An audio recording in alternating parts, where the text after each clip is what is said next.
गुजरात चुनाव की बात हो, जिग्नेश, अल्पेश और हार्दिक की बात ना हो तो मानो चुनाव की बात अधूरी रह जाती है। नमस्कार, आप देख रहे हैं दैनिक भास्कर डिजिटल। मैं हूं श्रुति श्रीवास्तव। दो ने तो भगवा रास्ता अपना लिया, लेकिन जिग्नेश वहीं कांग्रेस पार्टी का हाथ दामन थामे नजर आ रहे हैं। कांग्रेस पार्टी से विधायक और दलित नेता जिग्नेश मेवाणी ने भारतीय जनता पार्टी शासित गुजरात के वडगाम में एक सभा को संबोधित करते हुए कहा कि आने वाले चुनावों के चलते गुजरात के अंदर एक साइलेंट वेव देखने को मिलेगी और यहाँ बदलाव होने वाला है, जो जरूरी भी है। आने वाला समय आगामी विधानसभा चुनाव में देश को एक नई दिशा देगा। यह चुनाव निरंकुशता, बेरोजगारी और महंगाई के खिलाफ है।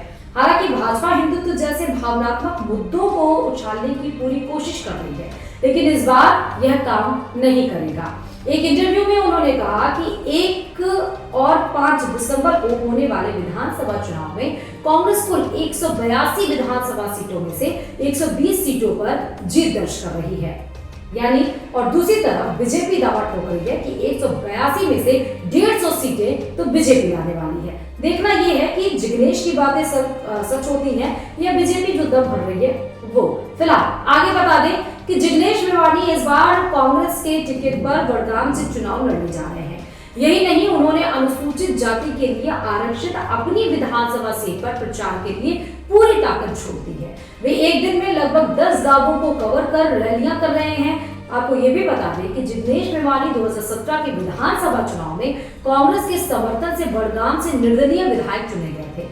जब उनसे प्रधानमंत्री नरेंद्र मोदी की अपराजित हैट्रिक के बारे में पूछा गया, तब उन्होंने कहा यह कोई हैट्रिक नहीं है, बल्कि यह धन, बल, जनसंपर्क और छवि निर्माण के उपयोग से बनाया गया साम्राज्य है, जो जल्द ही खत्म होने वाला है।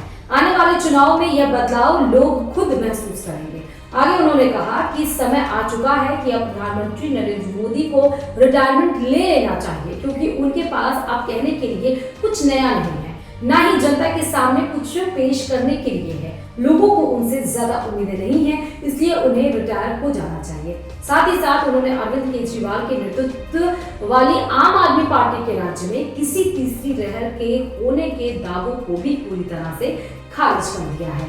तो एक तरफ गुजरात चुनाव जो 5 तारीख को जहां पर मतदान होना है, 8 तारीख को जहां पर बता दें परिणाम घोषित होने हैं। 1 और 5 दो चरणों में गुजरात के चुनाव होने हैं। विधानसभा सीटें 182 है, जहां 22 सालों से बीजेपी ने अपना दम भरा है, वहां पर अब कांग्रेस को है ही, साथ साथ में आपने भी पूरी दमखम दिखा दी है। एक तरफ जहां पुरानी पेंशन बहाली को लेकर अपने मैनिफेस्टो में कांग्रेस ने दम भरा है और आपने भरा है, वहीं पर गुजरात के चुनाव में पुरानी पेंशन का कितना तड़का लगेगा ये भी देखने वाली बात होगी। और एक तरफ जो कांग्रेस कह रही है, जिग्नेश जिस तरह कह रहे हैं कि 182 सीटों में से 120 सीटें, मतलब बीजेपी कह रही है कि 182 में से उसको 150 सीटें फुल फ्लेज्ड गवर्नमेंट बनकर आएगी। तो देखना होगा, दिलचस्प चुनाव है गुजरात का कि तीनों पार्टियों में से किसकी पार्टी बनती है, कौन जीत हासिल करता है इस बार गुजराती के दिलों में। अपना ध्यान रखिएगा। शुक्रिया।